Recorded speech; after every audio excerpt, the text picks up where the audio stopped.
The cozy genre of games has taken off in recent years, ushering in an entirely new audience of gamer while also entertaining existing gamers looking for a more relaxed pace.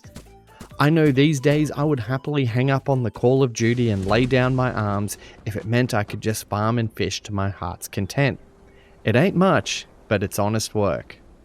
Recently, a very good friend of mine made the silly mistake of asking me for some cozy game recommendations for his girlfriend to play on the Switch, and in true me fashion, his phone was lit up like a Christmas tree with my suggestions and synopses.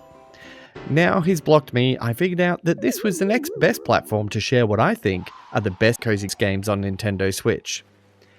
Admittedly, I haven't tried all the cozy games on Switch, so if I miss one, feel free to light up the comments below with your favourite cozy game. Before we curl up into bed and put the headphones on for some added coziness, would you mind liking and subscribing? It's the best way for smaller outlets like What's It Like to get discovered, and I can't thank you enough for doing so. Forager. If there was an award for binging a game for an offensive amount of time, including but not limited to leaving my Switch on overnight, setting 3-hour alarm intervals to check my game, and generally losing my mind to a game, it would be Forager.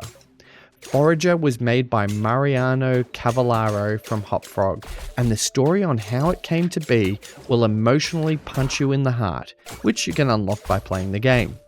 The game itself starts with you manually harvesting and crafting to start small production chains to build materials and machines to further progress you through the game. The further you progress, you will upgrade to unlock some cool tech, automating production with collectors, drones, and factories. Eventually, you'll have a production empire making the money roll in. Everdream Valley. I feel like Everdream Valley flew under the radar a bit on release, so I wanted to add it to the list. Everdream Valley sees you step into the smaller shoes of a grandchild visiting your grandparents' farm for the summer to help them restore their dilapidated farm to its former glory. You can train your dog to sniff out various animals and complete minigames to saw wood, cook food, and shear sheep. And in a crazy turn of events, you can also return home to Dream, embodying an animal that sees you become a dog to ward off wolves and protect your chickens, herd your ducklings, and even do goat parkour. Yep. When I initially reviewed Everdream Valley in the early days of What's It Like, I praised it for having a relaxing time frame to complete objectives and its unique premise. While I criticised it for its overly aggressive geese and the general lack of polish, saying it felt more like an early access title. But thankfully there have been several major updates since then, giving the game some much deserved shine. My time at Sandrock.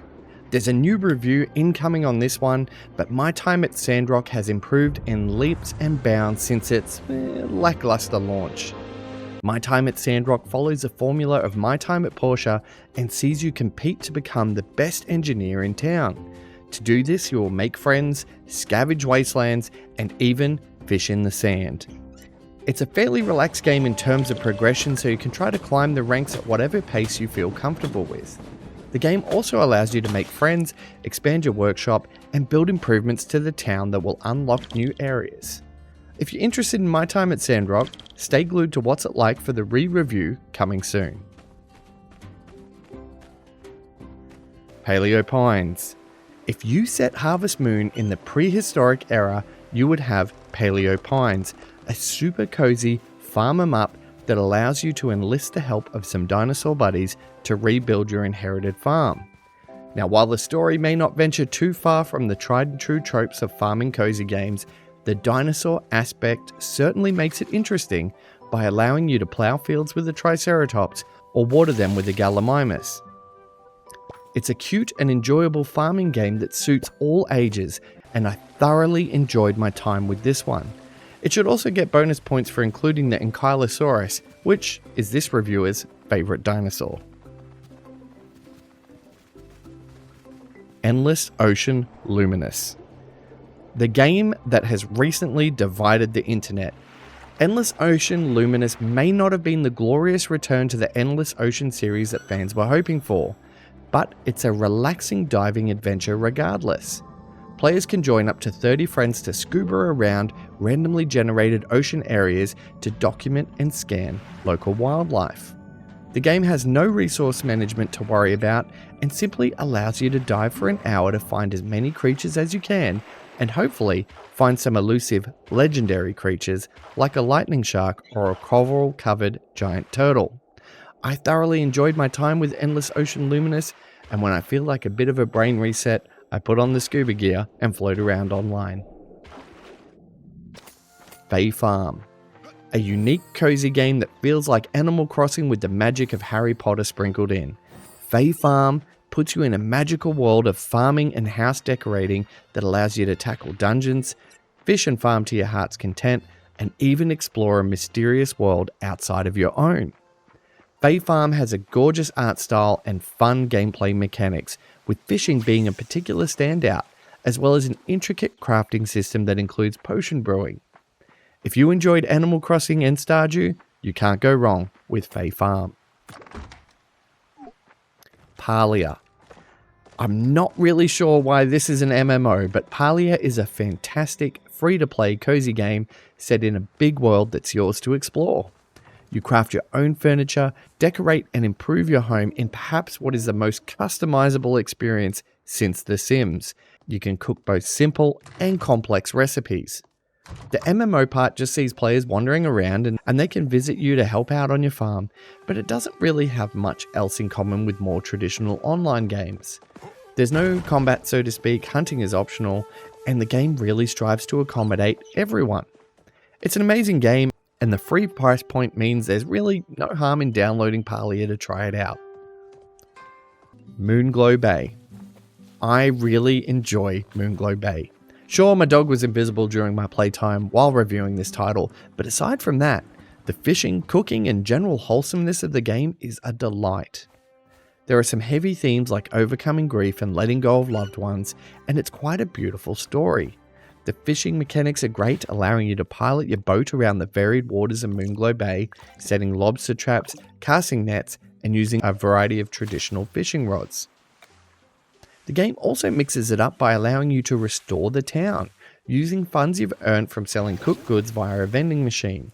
I'm pleased to report that this game has already seen a few post-launch patches, so hopefully, invisible dogs are a thing of the past.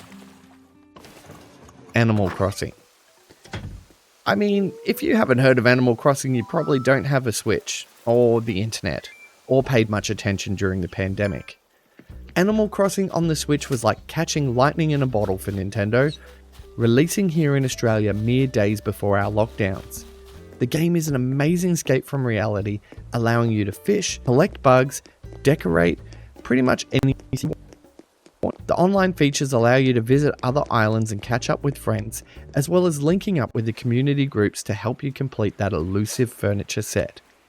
Animal Crossing has evolved far beyond a game, cementing itself as a cultural phenomenon and incidentally becoming the second best-selling title on the Nintendo Switch. At number 1, Stardew Valley. The ultimate cozy game on Switch in my humble opinion. When I first discovered this game, I spent 4 days in bed sick playing it under a big heavy quilt, and it was amazing.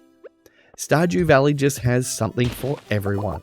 You can farm, craft, fish, dungeon dive, make friends, and even marry and settle down with someone you love. Stardew Valley is an amazing game that evolves the more you play it, and with constant content updates including 4-player co-op, there's always a reason to revisit the valley.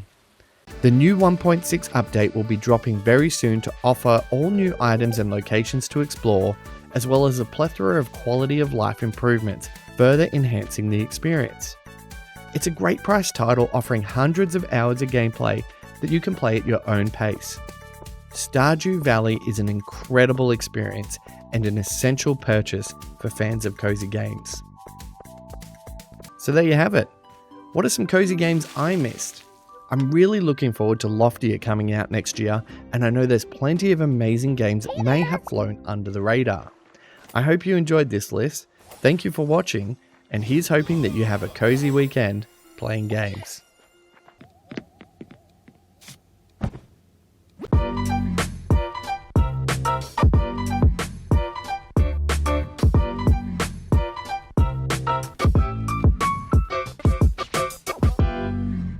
Thanks so much for watching my video. I hope you enjoyed it. The best way you can support me is to like and subscribe and continue watching my content if you enjoy it. But if you do want to go that bit extra, you can buy me a coffee or join our Patreon, which shows you behind the scenes of this channel. Thanks again.